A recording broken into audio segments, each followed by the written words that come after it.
Hello and welcome to the Book Doctor's YouTube channel. We have a very special guest We today. do. We have Jim Levine, who is the founder and principal of the Levine Greenberg Rostan Literary Agency. One of the finest literary agencies, not just in New York City, and but in the my world. mentor. Jim has known me. This is a little known fact since I was 9 years old. She became a literary agent when you were 11. When I was 11, when yeah, you were Jim 11. brought me She's on been in board. business a long time. So I worked for Jim for many, many years, and I'm still an agent at large at the agency. So it's a particularly special thing to sit down with Jim, and who is a font of knowledge, He is a font. not just of publishing, of so many things, Yes. which is what makes him so good at his job. And Because you love learning. He can fix your golf swing, actually. He can't fix his own, but he can fix everybody else's. Yesterday. Oh, you have fixed it. Yesterday was pretty good for That's about great. 3. I only played 3 holes, but yesterday Oh, was awesome. excellent. So Jim, one of the biggest questions that we get from people is they've sent out their query letters into the world, and they often get a kind of generic response back that says, "Thank you, but this isn't right for me." And people feel very confused by that, especially if they've gotten good feedback on their book or proposal or whatever. Can you explain what that means when an agent says that? You have to realize this is a hugely subjective business. Sending in a proposal to a publisher, if you send it yourself, or even if an agent sends it for you, it's often like going on an online dating site. You're trying to find the right match, and there's so many factors that go into it. This isn't right for me. What we hear, sometimes we'll hear people say, "I love the voice, but you don't have a platform." We'll get a letter saying, "Love the platform, didn't connect with the voice." Or it could be... For the same project, Exactly. even. Oh, yeah. That's what I mean. Same project, you get rejections that say, one person says, the writing was spectacular, but this person just doesn't have a big enough platform, come back to us in 5 years. Another person says, wow, the platform is so impressive, but I just didn't connect with her voice. One of the things that we as agents have to do, the viewers can't tell us, but Ariel, if you feel my skin, doesn't that feel like rhinoceros Yes, skin? thick. Because Literally stab with a knife and it would my not go skin through. is thick as a rhinoceros. Because mostly what agents deal with is rejection. Just like writers. Yes. Like writers. Yeah. I've done a little bit of writing myself over my career, and one of the most important moments for me, this is maybe 40 years ago, I was going to hear a lecture by a guy named Tom Cottle, who was a psychologist and writer. I was a big fan of his. He was getting published, it seemed, every week in the New York Times Magazine, the Atlantic, Harper's, you name it. And he goes on stage and he has a pile of paper. He's about 6 feet tall. And next to him is a stack of paper that was about 5 feet tall.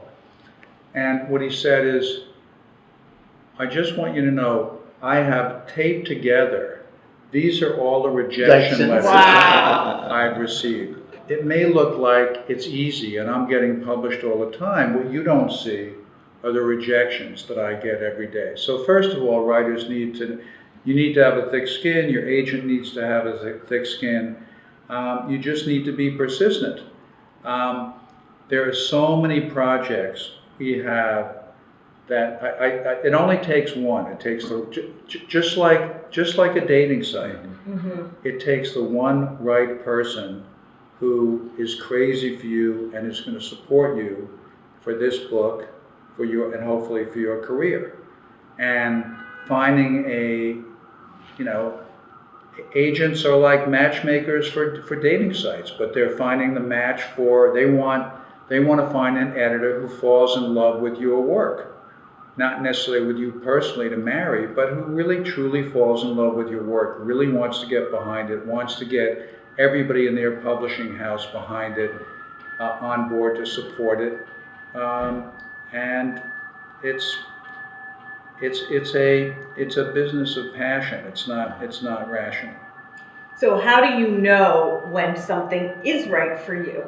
So for me, I'm looking for the sorts of books that I'm doing often. I do a lot of narrative, a lot of nonfiction, sort of big idea books. And what I'm looking for is a combination of a contrarian idea. Give me an idea that helps me look at the world in a different way, see things differently. I'm looking for a voice. What does the person sound like? Is this somebody I want to spend time with on the page, listening to? And I'm looking for storytelling. Is this somebody who can keep me engaged by telling stories? Often I'm also looking for, is there science backing this up? Is there some expertise? Now, of the things I just mentioned, the most subjective probably is voice. And this is actually part one. The other thing I'm looking for is platform, but I'll get to that. But just in terms of the work itself, voice, think of it this way. You're at a dinner party. You're sitting between two guests, and you're talking to one person, David, and gee, tell me what you do, and Blah, blah, blah. And David is telling me about what he does, and after about 5 seconds, I realized, gee, maybe I want to be talking to Ariel, because she's a lot more engaging. She's talking about the same thing. They're actually in the same business, but she just has a way of presenting it that's just more engaging. That happens not to be true of these two. They're both very engaging Or voices. equally engaging. Equally engaging. But everybody's had that experience. You're at a Sure. dinner party, and you kind of like to talk more to the person on the right than the person on the left. That's what voice is. It's the ability to make yourself interesting. Those are the qualities of the work itself. But those are necessary but not sufficient, because these days what publishers are looking for is not just a great work. They're looking for an author who brings an audience, who brings a platform to connect them with consumers, with people who want to actually listen to that voice, listen to that set of ideas, and do more than listen, actually shell out some money to buy the book. Platform can consist of a number of things. It can be somebody with a big social media following. It could be somebody with a big speaking following. It could be somebody with a column in a newspaper or magazine. It's something that indicates to the publisher that you've got people who are already engaged with you, and indicate that if and when your book is published, they're going to want to buy it, respond to it, and help get word of mouth going, because in the end, that's what sells books. Yeah, absolutely. We've also noticed that people who are able to display their passion in a way that is easy for us to take in, so two people can present the same things. One person's filled with passion and enthusiasm, excitement. The other one isn't. We find that almost always this is the person you want to be in business with. Yes, I would just qualify that by there's the passion of the person's personality, like you guys are passionate. But what you both are able to do, and what great authors are able to do, is convey the passion on the page. Yeah, absolutely. Now, That's hard. if I get an author who comes to me who's boring in person, Yeah. I'm not going to discount them, because I'm looking for the passion on the page. Right. I'm looking for the voice that's going to connect. You can have people who are very shy, introverted, who in fact, it's through their writing that they're able to express that self that they're never able to express interpersonally, because they're just uncomfortable. But on the page... Did you hear that, shy people? Yes, everyone, all you shy people out there. So when I say voice, I'm not just meaning I do mean the voice interpersonally at the dinner party, but ultimately it's that voice, getting that voice onto the page.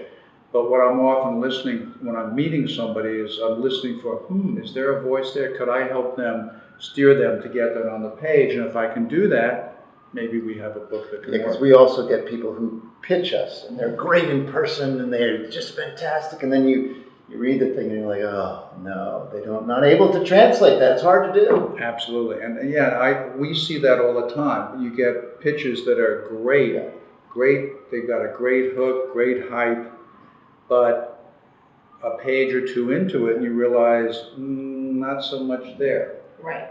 So, Okay. So final double set of questions here that are related to each other.